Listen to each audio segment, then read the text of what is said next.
Let's talk numbers in terms of the number of scholarships and how much you got in funding. I believe in the podcast episode you spoke Yeah, about it might have been 300 something thousand, but can you confirm for us? sure. So for undergrad, so what you guys don't know, I didn't say here, is that I have 3 degrees and no student loan debt. Mm, So nice, that nice, makes a nice. big difference there. Because I think when we talk about Definitely. numbers, it means it's spread off for all 3 of the degrees, right? So Yeah. undergrad in itself, total would have been 80,000, right? Just total to go there. But I only had to pay, I think me and my family only paid maybe 10, 15K for my full 3 years, not even four. Wow. Um, and the rest of it was scholarships, grants, assistantships, all of that.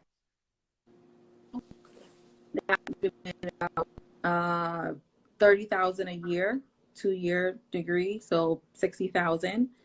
All of it didn't pay a dime, so that's 60 right there. And then my second master's, same thing, 2 year degree. That would have been 80,000 though, because it was a more prestigious school.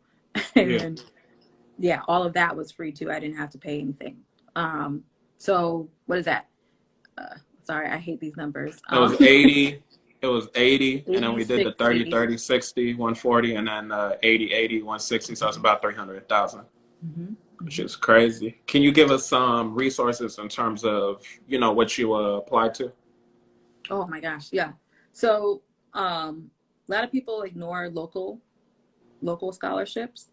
Mm, Everybody everybody goes to the search engines, right? Everybody goes to Google. And the thing with Google is it's going to tell you everything nationwide. It ain't going to true. slim down to where you currently are. And so it's so important that you look local first because one, they're going to support more people who are in their area. That's what they're there for. And a lot of those opportunities are specifically for those who are in those areas. So definitely go local first. And I'm talking everything adds up, y'all. 500, 1,000, 2,000, 250, whatever. It all adds up. It's all money you didn't have before. Okay. So I applied for everything. That's books, that's computers, that's fees. I mean, tuition, like cost of attendance includes fees. I'm not trying to Crazy. pay no fees. Like, let me get this 250 scholarship so those fees could be done. Like, I'm not trying to pay that, right? Yeah. So, so I say apply for everything local. Then I would start to then go right now with national. You will have to be real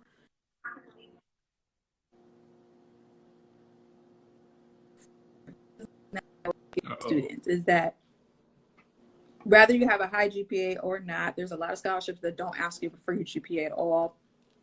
But a lot of people assume that I got to have a 3.5 or above in order to win these scholarships. But there are so many scholarships that, again, do not ask for your GPA at all.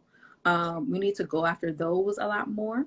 And then lastly, associations, organizations, sororities, fraternities, um, your hospital that you were born in is another thing. Mm, Just like your local communities, but also like national scholarship and organizations, your UNCF, your Thurgood Marshall, especially if you're going to HBCU, then going on to your higher, your honor society organizations.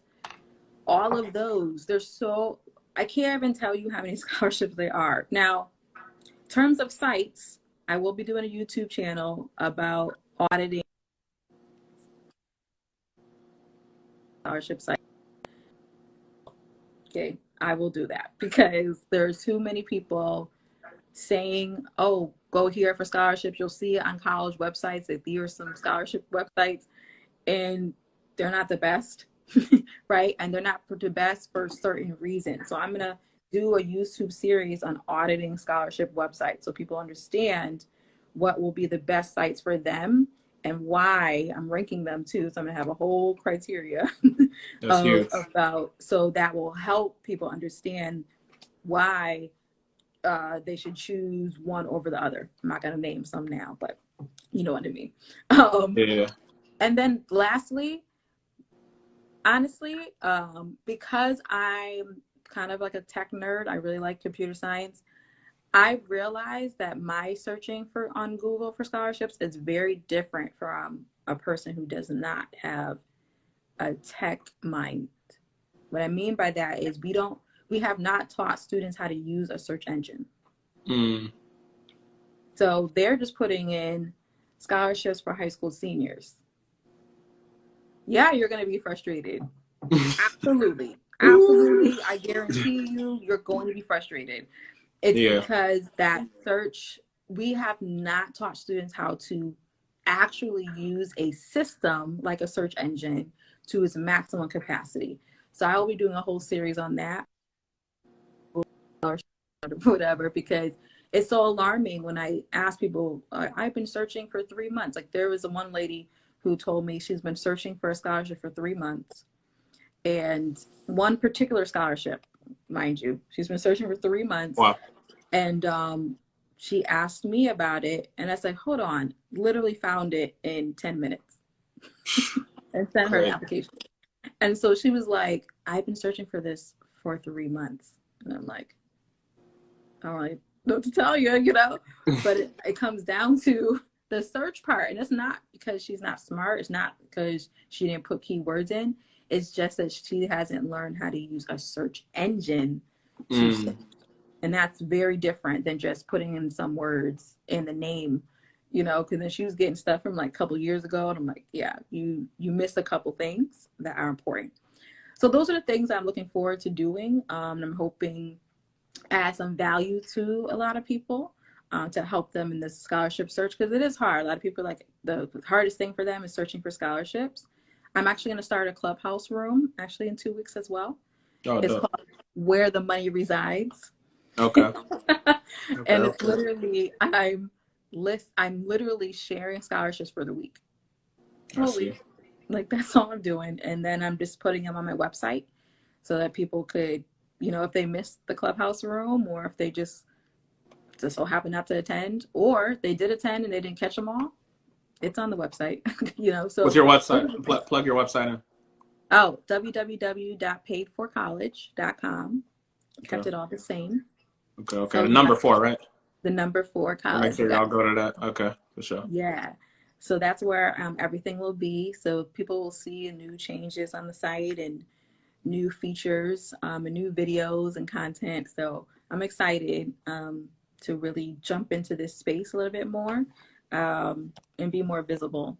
Because honestly, there isn't a lot of people that look like me in this space. That's a fact. Sadly. Right? Yeah. Every scholarship coach that I meet doesn't look like me. Who are trying to like press them. And even worse, their audience doesn't look like me either.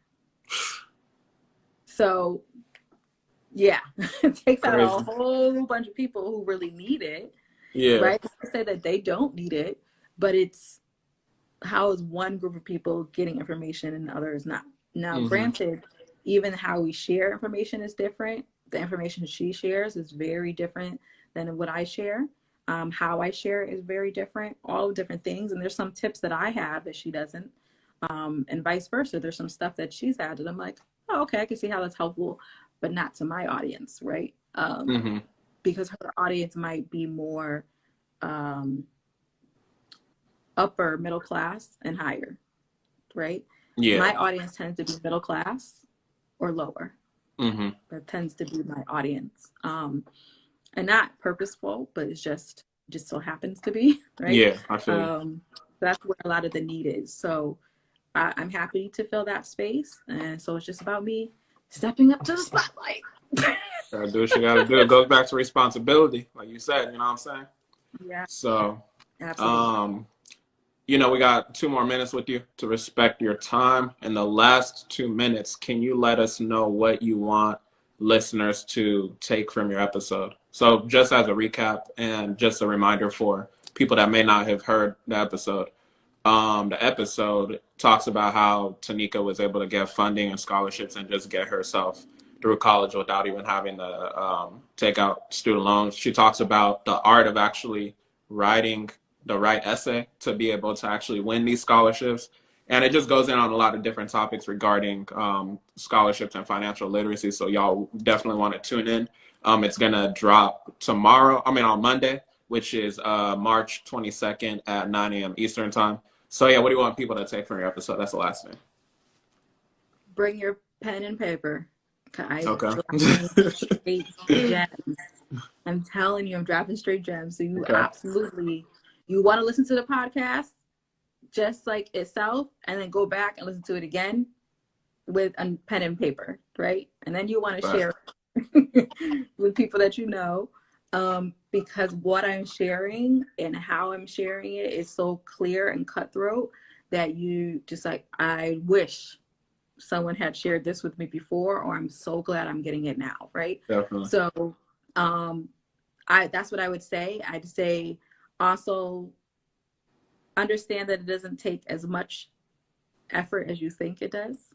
Like once you start getting in the flow, it's like it will come natural. I think people get nervous about applying for scholarships because they think it's going to overtake their life, right? And it's scary because people will be like, oh, treat it like a part-time job. And I'm like, first of all, we're in a virtual space right now. Nobody even wants to work virtually. Like, people only want to work right now, right? So to say something's a part-time job already implies that it's going to be so much work and effort that I'm not going to even want to do it, or I'm going to do it haphazardly. Yeah. We can't do anything regarding money haphazardly. That's a fact. Can't. Right? So listen to the podcast with open mind, right? With an open, like, okay, I'm going to take these steps. She's literally laid it out. I'm going to take these steps. I'm going to try it. Just try it for a month. Just try it for a month. Just see. That's how confident I am on what I'm saying to you. Try it for a month. If you have questions, reach out. More than happy. More than happy. Because the thing is, we have to develop a habit. Yeah. Right? It's a habit building that we're doing. And once you get the habit of trying to figure out how to avoid student loan debt, what else can you avoid? Mortgages, whole bunch of other business loan stuff. There's a whole bunch of other stuff you could avoid. That's a fact. If you get past student loan debt, man. What? Everything is like, everything else you just look at like, okay. Right? Because it doesn't become as difficult. So this is why I'm encouraging people, like, puff yourself up, get ready for this time. You should be excited. You should be excited about pursuing another higher education. You should be excited about, improving yourself and your well-being. And this podcast is just going to help you do that to another level. Okay. So that's what I would share. Definitely. Yeah. Major keys in the episode. Make sure y'all tune in to the Debt Free Podcast. You'll be able to listen to the episode 13. With that being said, appreciate your time, Tanika, and make sure all of y'all have a blessed one. Listen to the episode 18, 20 times. All right. Peace. Bye. Bye.